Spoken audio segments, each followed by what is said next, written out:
Hello friends, मैं हूं सूरज कुमार और आप देख रहे हैं मेरे YouTube channel expert IT Hindi. तो फ्रेंड्स, हम लोग सिंपल प्रोग्रामिंग के सीरीज को लेकर के चल रहे हैं और सिंपल प्रोग्रामिंग के सीरीज में एक एक करके देखते जा रहे हैं। तो आज का हम लोगों का क्वेश्चन क्या रहेगा? आज का क्वेश्चन है 14 नंबर क्वेश्चन कि write a program to enter 5 digit number. Write a program to enter 5 digit number and print the first digit and last digit sum of given number. Print the first and last digit sum of given number.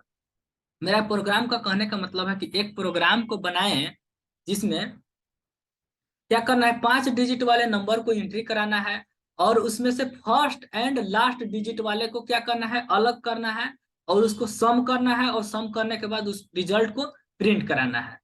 तो आइए हम लोग समझते हैं कि 5 digit वाले number को entry कराएंगे और फर्स्ट एंड लास्ट डिजिट सम कैसे करेंगे। तो 5 डिजिट वाले नंबर को एंट्री कराते हैं, उसके लिए समझते हैं लॉजिक, थोड़ा सा थ्योरी को देखते हैं। थ्योरी को कैसे समझेंगे हम, और थोड़ा सा प्रोग्राम बड़ा हो सकता है तो वीडियो स्किप करके ना देखें ताकि आपको डीपली में समझाएंगे, डीपली में समझाएंगे इसलिए रिजल्ट, ताकि आपका लास्ट में एकदम क्लियर मिले। कॉन्सेप्ट क्लियर होगा, रिजल्ट क्लियर मिलेगा। ठीक है, तो हम कॉन्सेप्ट को समझेंगे। सबसे पहले समझेंगे कि 5 डिजिट वाले नंबर को हमको देखना है। तो 5 डिजिट वाले नंबर लेते हैं मान लीजिए कि 2 3 4 5 6 है। ठीक है, इसमें से कह रहा है कि 5 डिजिट में से हमको फर्स्ट वाले डिजिट को और लास्ट वाले डिजिट को क्या करना है, अलग करना है। और रिजल्ट क्या देना है, हमको रिजल्ट देना है दोनों का सम, यानी 6 इज और 2 8 हो जाएगा। इस तरह से हमको अलग करके, तो हमको बात करेंगे कि इस नंबर को अलग कैसे किया जाएगा। तो अलग कैसे करेंगे, उसके लिए एक लॉजिक जानते हैं आप लोग। समझे, जानते होंगे कि अगर नहीं भी जानते होंगे तो हम बताते हैं। जैसे कहने का मतलब है कि कोई भी दो नंबर है, ठीक है, रिमाइंडर मॉडुलस जानते होंगे और डिवाइड जानते होंगे, भाग। तो सबसे पहले हमको लॉजिक कहता है कि नंबर को अलग कैसे करें। तो सबसे पहले हम जानेंगे कि 2 डिजिट वाले नंबर अगर रहेगा तो 2 डिजिट वाले नंबर को हमको फर्स्ट वाले डिजिट को लाना है और लास्ट वाले डिजिट को लाना है।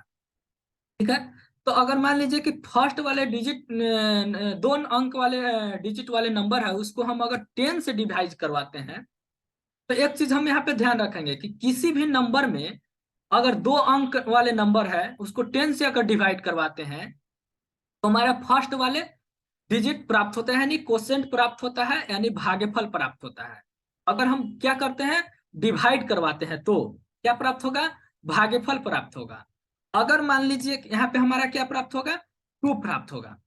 लेकिन अगर हम सी में, आप बोल रहे हैं कि 2 प्राप्त होगा, सोच रहे होंगे क्यों 2 कैसे प्राप्त होगा।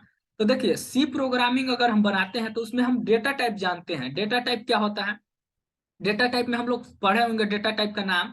इंटीजर टाइप का होता है, कैरेक्टर टाइप का होता है, फ्लोट टाइप का होता है, लॉन्ग होता है, डबल होता है, इस तरह से होता है। तो हम इस प्रोग्राम में जब हम प्रोग्राम को बनाएंगे, रन कराएंगे, तो उसमें क्या लेंगे, इंटीजर टाइप का डेटा टाइप लेंगे। क्यों लेंगे, यहाँ पे देखेंगे क्यों लेंगे। इसलिए लेंगे ताकि हमको फर्स्ट वाले डिजिट को लाना है। तो हम 10 से अगर डिवाइड करवाते हैं तो हमने क्या बताया कि अगर 10 से डिवाइड करवाएंगे, 10 से अगर डिवाइड करवाएंगे तो क्या प्राप्त होगा, उसका फर्स्ट डिजिट वाले यानी भागफल में जो नंबर प्राप्त होगा वो प्राप्त होता है, यानी कि फर्स्ट वाले डिजिट प्राप्त होता है। ठीक है, अगर मॉडुलस करवाते हैं तो उसका रिमाइंडर प्राप्त होता है। मॉडुलस करवाते हैं अगर 10 से तो उसका क्या प्राप्त होगा, रिमाइंडर प्राप्त होगा। तो ध्यान में कॉन्सेप्ट को रख लीजिएगा, आगे भी काम आएगा। कितना भी नंबर हो वो हम दिखाते हैं यहाँ पे 2 3 चीज करके। अगर 2 अंक वाले नंबर है तो हम 10 से डिवाइड करवाएं, 10 से डिवाइड करवाने पे फर्स्ट वाले डिजिट को प्राप्त किए। अगर मोड 2 नंबर वाले हैं, 2 डिजिट वाले नंबर है, उसको 10 से मॉडुलस करवाएं तो रिमाइंडर प्राप्त हुआ, 3 प्राप्त हुआ। अगर मान लीजिए, देखिए क्यों प्राप्त हुआ, 2 से डिवाइड करवाएंगे, 2 दूनी की 10 दूनी की 20 बचेगा। भागफल में 2 बेरा में लगेगा तो भागफल में कितना आएगा, 2, यानी क्वोशिएंट प्राप्त होगा 2। और रिमाइंडर क्या बचेगा, 10 दूनी की 20, रिमाइंडर क्या बचेगा, 3। ठीक है, 3 यहाँ पे निकल जाएगा। ठीक, इसी तरह से मान लीजिए कि कोई कहता है कि 2 3 4 है। अगर हमको फर्स्ट वाले नंबर को निकालना होगा तो क्या करेंगे, इसमें से तो 3 नंबर वाले में से, तो 3 नंबर वाले में से अगर फर्स्ट वाले नंबर को निकालना होगा तब क्या करेंगे, कितने से भाग करेंगे। देखिए तो अगर यहाँ पे 100 से डिवाइड करवाते हैं, तो 100 से डिवाइड करवाए तो 100 एकम 100, 100 दूनी की 200, यानी कि 2 बेरा में 200 कट खत्म हो जाएगा। यानी भागफल में यानी क्वोशंट के प्राप्त होगा, क्या प्राप्त होगा, 2 प्राप्त होगा। और रिमाइंडर क्या बचेगा, 3 4 बचेगा। ठीक है, 3 4 बचेगा। तो हम इस तरह से इसमें क्या प्राप्त कर लिए, 2 से डिवाइड करके, 3 नंबर वाले में 100 से डिवाइड करके फर्स्ट वाले डिजिट को प्राप्त कर लिए। ठीक, अगर यही बोलता है आपको कि रिमाइंडर हमको क्या चाहिए, रिमाइंडर चाहिए, लास्ट वाले डिजिट चाहिए, तो लास्ट वाले डिजिट को कैसे प्राप्त करते हैं, यहाँ पे 2 3 4 है। ठीक, तो देखिए तो अगर लास्ट वाले डिजिट को हम प्राप्त करना है तो इसको अगर 10 से डिवाइड करवाते हैं, मॉडुलस करवाते हैं, तो 2 बेरा में कितना बेरा में लगेगा, 2 बेरा में 10 दूनी की 20, रिमाइंडर फिर बचेगा 34। फिर एक बार भाग लगेगा तो लगेगा कि 10 का 10, 10 दूनी 20, 10 यही 30, यानी कि फिर रिमाइंडर क्या बचेगा, 2 ही अंक बच रहा था 34। 34 में डिवाइड करवाए 10 से तो क्या बचा, 30 खत्म, यानी 3 खत्म, यानी 4 बचा। तो रिमाइंडर क्या बच गया, 4 बचेगा। अब मान लीजिए कि 4 बचा, तो आप लोग कह रहे होंगे कि 4 को तो डिवाइड करवा सकते हैं 10 से। अरे भाई हाँ, डिवाइड करवा सकते हैं, लेकिन वो तो वैल्यू आएगा पॉइंट में। और यहाँ पे लिए हुए क्या है प्रोग्राम में, इंटीजर टाइप का डेटा टाइप। हम ध्यान में रखेंगे इंटीजर टाइप क्यों लेंगे, क्योंकि हमको क्या प्राप्त करना है, सिर्फ और सिर्फ इंटीजर टाइप का नंबर प्राप्त करना है, फर्स्ट वाले नंबर और लास्ट वाले नंबर। इसमें तो फ्लोट वैल्यू है नहीं, फ्लोटिंग वैल्यू हम यहाँ पे लेंगे नहीं। इसीलिए हम क्या कर रहे हैं, मॉडुलस करवा रहे हैं और डिवाइड करवा रहे हैं। तो हम देखेंगे यहाँ पे क्या प्राप्त हो जाएगा मेरा रिमाइंडर में। तो रिमाइंडर से हमको यहाँ पे क्या आ जाएगा, रिजल्ट 4 आ जाएगा। रिजल्ट क्या आ जाएगा, रिजल्ट यहाँ पे रिजल्ट क्या आ जाएगा, 4 आ जाएगा रिमाइंडर में। अगर 5 वाले डिजिट वाले, हमने बोला कि 5 डिजिट को एंट्री करना है, 5 वाले डिजिट नंबर वाले को, तो 5 वाले को कीजिए 2 3 4 5 6 है। ठीक, यही बताए थे। चलिए, तो इसको में से हमको 2 को अलग करना है, 6 को अलग करना है, तो कैसे होगा भाई। तो देखिए तो अगर यहां से हम 1 पे 1 2 3 4 जीरो, 4 जीरो यानी 5 डिजिट हो गया, इधर भी 5 डिजिट हो गया। तो देखिए तो अगर इसको डिवाइड करवाते हैं तो कितना बेरा में लगेगा, देखिए तो 2 बेरा में लगेगा। तो क्वोशंट पे क्या प्राप्त होगा, यानी भागफल में 2 खत्म हो जाएगा, 2 कट जाएगा। 4 जीरो से यहाँ, तो यहाँ 1 2 3 जीरो इधर बैठेगा, 4 जीरो इधर बैठेगा, 2 खत्म।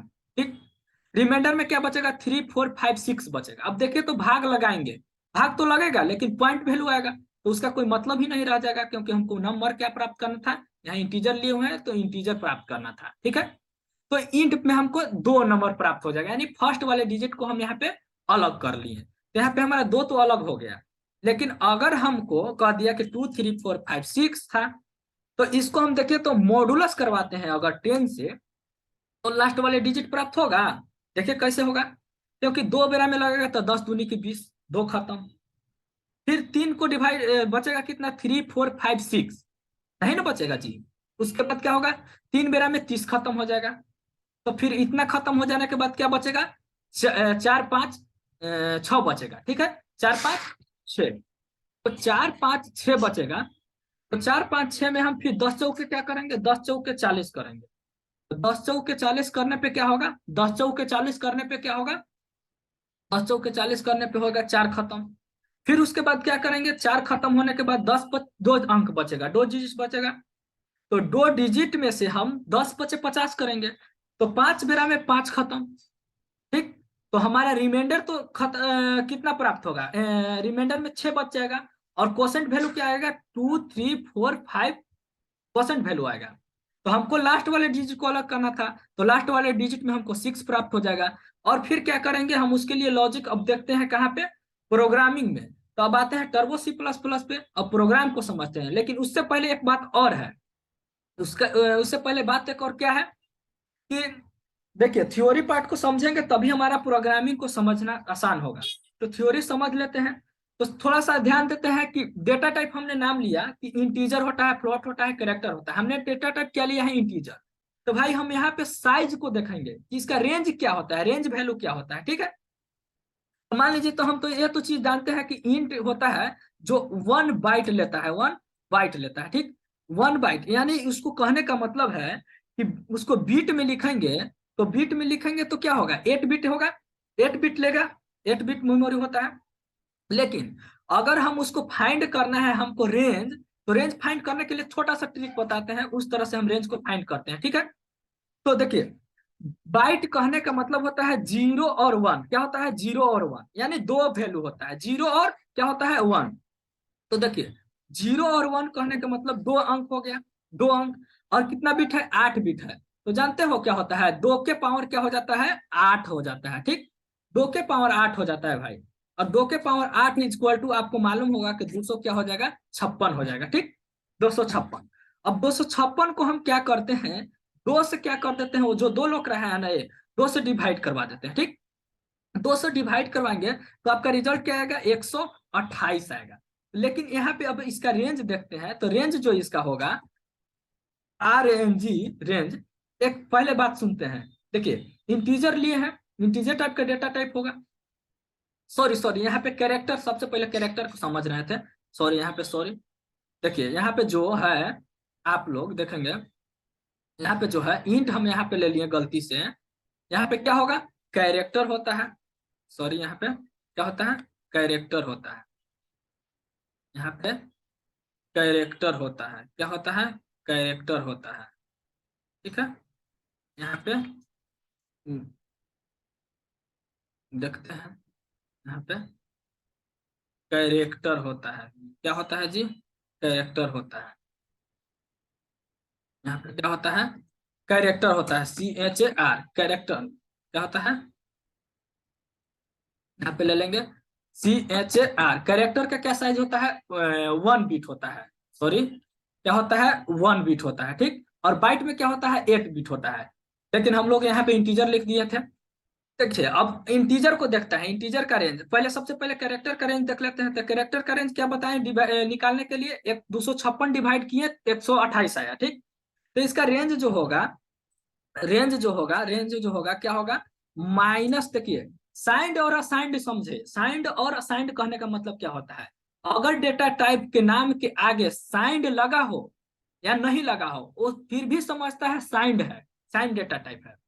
तो साइन डेटा टाइप जो होता है, पॉजिटिव और निगेटिव दोनों में होता है, ठीक। उसका रेंज वैल्यू पॉजिटिव और निगेटिव दोनों में होता है। मेरा कहने का मतलब है कि जब वो रेंज डिफाइन करेगा तो उसका वैल्यू क्या होगा? माइनस से लेकर के प्लस तक होगा।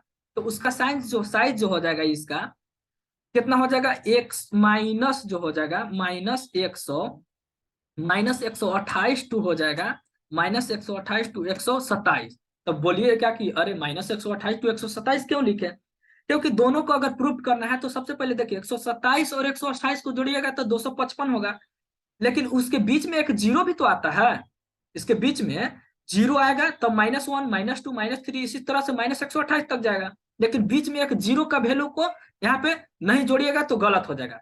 इसीलिए यहाँ पे एक जीरो का वैल्यू को जोड़ना बहुत जरूरी है प्रूफ करने के लिए, ठीक है। तो इसीलिए यहाँ पे 200 दोनों को जोड़ेंगे और एक जीरो का वैल्यू को जोड़ेंगे, तभी जाकर के 256 होगा, ठीक। तो इसका रेंज वैल्यू जान गया कहां से कहां तक? 128 टू 127 तक होता है। लेकिन हम लोगों को चाहिए क्या? मान लीजिए कि साइंड था, ये तो साइंड था, तो साइंड में पॉजिटिव और नेगेटिव दोनों होता है। लेकिन अनसाइंड अगर लगा रहता उसके आगे, इंटीजर के आगे, अन, SIGNED, अनसाइंड इक्वल, अनसाइंड लगा रहता और रहता कैरेक्टर टाइप का, CHAR, कैरेक्टर टाइप का, तो इसका वैल्यू क्या होता है? सिर्फ और सिर्फ इसका वैल्यू जो होगा, इसका वैल्यू जो होगा पॉजिटिव में होगा। सिर्फ और सिर्फ क्या होगा? इसका वैल्यू पॉजिटिव में होगा। तो इसका रेंज जो हो जाएगा, इसका रेंज क्या हो जाएगा? सिर्फ और सिर्फ कहां से कहां तक हो जाएगा? 0 टू हो जाएगा 127। 0 टू हो जाएगा 127, एक कम होगा, क्योंकि 0, 1, 2, 3, 128 तक जाएगा, यानी जीरो को भी जोड़ ले रहा है। तो 0 टू 127, 0 टू 127, ठीक है, पॉजिटिव में हो जाएगा। अब देखते हैं किसका? इंट का। इंट का देखते हैं, ठीक। अगर इंट के आगे साइंड लगा हो या नहीं लगा हो, क्या होगा? उसका वैल्यू पॉजिटिव और निगेटिव, क्या समझेगा? कि उसका वैल्यू पॉजिटिव और निगेटिव दोनों में होगा। नहीं लगा हो फिर भी, और लगा हो फिर भी। तो हम यहाँ पे नहीं भी लगाते हैं। मान लीजिए कि आपको यहाँ पे वैल्यू को लगा दिया, इंट के आगे लगा दिया, ठीक है। इंट के आगे क्या किया? इंट के आगे लगा देगा तो उसका वैल्यू कहाँ रहे? सिर्फ क्या होगा? अगर अनसाइंड लगा देता है तो उसका वैल्यू सिर्फ और सिर्फ पॉजिटिव में होगा। तो इसका रेंज कहाँ से कहाँ तक हो जाएगा इंट का रेंज? तो देखिए इंट का रेंज हो जाएगा आपको, ये क्या लेता है 2 बाइट लेता है, 2 बाइट लेता है। 2 बाइट कहने का मतलब इसका हो जाएगा बीट में वैल्यू, बीट में हो जाएगा 16 बीट। ठीक, 16 बीट। तो 16 बीट हो जाएगा, यानी 2 के पावर कितना हो जाएगा 16। अब 2 के पावर 16 हो जाएगा तो 2 के पावर 16 यानी कि हो जाएगा 65,000 कितना 536 आ जाएगा। ठीक है, 536 आ जाएगा वैल्यू सर। जोड़ के देखिए तो 2 के पावर 16 कीजिएगा तो इतना हो जाएगा। ठीक, अब उसको हम डिवाइड करेंगे तो डिवाइड करने पे उसको क्या आएगा रेंज में, देखिए रेंज इसका हो जाएगा, डायरेक्ट लिख देते हैं रेंज। उसी तरह से हम जिस तरह से ऊपर में निकाले उस तरह से निकाल सकते हैं। रेंज में इसका क्या हो जाएगा, रेंज वैल्यू हो जाएगा इसका, रेंज वैल्यू जो हो जाएगा माइनस में 32,000, 32,000 कितना 768, माइनस 32,700 768 से लेके कितना हो जाएगा 32,000, 32,700, 32,767 तक हो जाएगा। ठीक है, कोई किसका अनसाइंड नहीं लगा होगा तब, और अनसाइंड लगा होगा तो क्या होगा 02 हो जाएगा। अनसाइंड लगा होगा तो 02 क्या हो जाएगा 32,700, क्या हो जाएगा 32,767, 32,767। ठीक है, सॉरी यहाँ पे 32 नहीं लिखा हुआ है, 32 होगा, 32 होगा। ठीक है, 32,767 तक इसका रेंज वैल्यू होगा। तो देखिए रेंज वैल्यू हम यहाँ पे क्यों बताएं, क्योंकि इस प्रोग्राम में हमको वहां पे जरूरत पड़ने वाला है। तो देखिए अब वहां पे जरूरत पड़ेगा तो हम उस प्रोग्राम को देखेंगे वहां पे। टर्बो सी प्लस प्लस पे चलते हैं अब। थ्योरी पार्ट उम्मीद करते हैं कि समझ में आ गया होगा, क्योंकि बहुत धीरे धीरे समझाया है, डीपली में समझाया है। अगर नहीं समझ में आया हो तो कमेंट करके बताइएगा। एक डेटा टाइप पे हम इसका वीडियो बनाएंगे और डेटा टाइप को समझेंगे कि कौन सा डेटा टाइप का नाम होता है, साइज क्या होता है, उसका रेंज क्या होता है, रेंज वैल्यू, उसका फॉर्मेट स्पेसिफायर क्या होता है। तो चलिए प्रोग्राम पे आते हैं, प्रोग्राम पे बात करते हैं, प्रोग्राम को रन कराते हैं। सबसे पहले इसको हम क्या कर देते हैं, क्लियर कर देते हैं। ठीक, क्लियर कर देते हैं, इसको क्लियर कर देते हैं। तो क्लियर करने के बाद हम लोग प्रोग्राम को बनाएंगे। ठीक, क्लियर कर दिए। ठीक, अब हम डेटा टाइप का यहाँ पे चूज करेंगे। तो सबसे पहले इंटीजर टाइप का डेटा टाइप लेंगे और हम सबसे पहले आउटपुट स्क्रीन को इमेजिन करते हैं। तो आउटपुट स्क्रीन पे हमारा मैसेज क्या मांगेगा कि सबसे पहले इंटर द 5 डिजिट नंबर। तो 5 डिजिट नंबर को क्या करना है, एंट्री करना है। तो उसके लिए हम नंबर को एंट्री करने के लिए एक एन नाम का वेरिएबल लेते हैं, डेटा टाइप इंटीजर टाइप का है। ठीक, और फर्स्ट डिजिट को निकालने के लिए एक फर्स्ट एफ नाम के वेरिएबल लेता है और लास्ट डिजिट को निकालने के लिए एल नाम का वेरिएबल को लेते हैं। ठीक, ले लिए यहाँ पे। और इस दोनों वैल्यू को जोड़ करके सम निकालना है। तो इसके लिए हम क्या लेंगे, दोनों वैल्यू को जोड़ करके सम निकालना है। उसके लिए एक सम नाम के वेरिएबल लेता है, लास्ट में सेमीकोलन देना जरूरी है। CLRSCR क्यों लिखते हैं, क्लियर स्क्रीन करने के लिए। ठीक है, अब देखिए सबसे पहले मैसेज को प्रिंट करना है तो प्रिंटफ लिखेंगे। अब आउटपुट स्क्रीन पे तुम्हारा क्या मांगेगा कि inter inter enter the 5 digit number, enter the 5 digit number, enter the 5 digit number मांगेगा। ठीक है, तो मैसेज मांगेगा तो आप सोचिएगा कि 5 डिजिट को अब उसके अंदर डालना है, स्कैन कराना है। तो SCANF लिखेंगे। वैल्यू को स्कैन कराने के लिए क्या लिखते हैं, स्कैनएफ का प्रयोग करते हैं। स्कैनएफ का प्रयोग करेंगे, यहाँ पे %d होगा। क्यों %d होगा, क्योंकि हम इंटीजर टाइप का डेटा टाइप लिए हैं। और एड्रेस ऑफ क्या होगा, n होगा। क्यों एड्रेस ऑफ n होगा, क्योंकि वैल्यू कहाँ पे स्टोर कराना है हमको, n के एड्रेस पे स्टोर कराना है। ठीक है, n के एड्रेस पे तो वैल्यू स्टोर हो गया, लेकिन अब हम वैल्यू को n में डाल दिए हैं उस 5 डिजिट वाले को। अब उसमें से फर्स्ट डिजिट को अलग करना है और लास्ट डिजिट को अलग करना है। तो फर्स्ट डिजिट को अलग करने के लिए लिखेंगे कि f इक्वल, क्या बताए थे कि n को क्या करेंगे डिवाइड करवा देंगे अगर 1 पे 4 जीरो से, तो क्या प्राप्त हो जाएगा आपका फर्स्ट डिजिट प्राप्त हो जाएगा। अगर एल को क्या करेंगे, एल इक्वल, एल में लास्ट डिजिट निकालने के लिए एन को क्या करेंगे मोड करवा देंगे अगर 10 से, तो और लास्ट में सेमीकोलन लगा देंगे। तो क्या होगा, एल में क्या स्टोर हो जाएगा, लास्ट डिजिट वाले स्टोर हो जाएगा। उसके बाद दोनों का सम करना है, तो दोनों सम करेंगे तो एफ प्लस क्या हो जाएगा, एल हो जाएगा, और लास्ट में सेमीकोलन दे देंगे। ठीक है, अब देखिए इसको तो स्टोर करा दिए रिजल्ट को। रिजल्ट को प्रिंट तो भी तो कराना होगा, तो प्रिंट एफ लिखेंगे और प्रिंट एफ में क्या करेंगे, लिखेंगे कि परसेंट, लिखेंगे कि sum of the sum of क्या हो जाएगा, the sum of first first and क्या हो जाएगा, last, first and last digit is equal to क्या हो जाएगा, परसेंट डी। परसेंट डी क्यों लिखे हैं यहाँ पे, क्योंकि कहाँ पे स्टोर किए हैं, सम में स्टोर किए हैं, ये भी एक वेरिएबल है इंटीजर टाइप का, और सम को क्या करेंगे, प्रिंट करा देंगे, लास्ट में सेमीकोलन दे देंगे, प्रोग्राम बन गया है। देखते हैं प्रोग्राम रिजल्ट सही है कि नहीं है। तो आइए देखिए, प्रोग्राम रन कर गया बिना कोई एरर के। अब 5 डिजिट नंबर मांग रहा है, तो 5 डिजिट नंबर को एंट्री करा रही है। देखिए स्कैन किए थे तो 5 डिजिट नंबर को अब यहाँ पे एंट्री करा रहा है। तो देखिए हमको यहाँ पे अब रेंज की जरूरत पड़ रहा है। रेंज कहाँ से कहाँ तक लेंगे, क्योंकि इंटीजर का साइज कहाँ से कहाँ तक बताए थे, 32,768 से लेकर के 32,767 तक। ठीक है, तो 32,000, देखिए 32,000 डालते हैं, सबसे पहले हम लिखते हैं 31,000 से 31,456। ठीक, 31,456। रिजल्ट क्या आना चाहिए, 6 और 3 आना चाहिए, फर्स्ट वाले लास्ट वाले, 6 3 9 आना चाहिए। देखिए 9 आया, रिजल्ट क्लियर है। हमने पहले बताया था कि वीडियो लंबा होगा, लेकिन कॉन्सेप्ट आपको क्या मिलेगा, क्लियर मिलेगा। फिर से रन कराते हैं और एक चीज और समझाते हैं। देखिए हमने रेंज को अलग लेते हैं, रेंज को बढ़ा करके लेते हैं। देखिए 34 लेते हैं, 34,567 लेते हैं। देखिए 7 और 3 10 आना चाहिए, लेकिन यहाँ पे रिजल्ट गलती आएगा। देखिए गलती आया, क्यों गलती आया, इसीलिए तो हम आपको रेंज बताएं कि 32,767 टू लेकर के माइनस 32,767 से लेकर के प्लस 32,767 तक रखना है। 32,768 से लेकर के माइनस 32,768 से लेकर के माइनस 32,768 से 32,767 तक, इस तरह से। देखिए अब आप उसके बीच में डालिएगा तो कभी आपको गलती नहीं होगा, 32,456। ठीक, 6 या 3 9 आना चाहिए। देखिए तो एकदम आएगा, आया ना। इसी तरह से हम प्रोग्राम को रन कराते जाएंगे और देखिए 4 या 2 6 आया। इसी तरह से हम लोग का प्रोग्राम बनते जाएगा और मिलते हैं नेक्स्ट वीडियो पे, नेक्स्ट प्रोग्राम पे बात करते हैं। तो अगले वीडियो में मिलते हैं। आज का वीडियो यहीं तक। Thank you so much.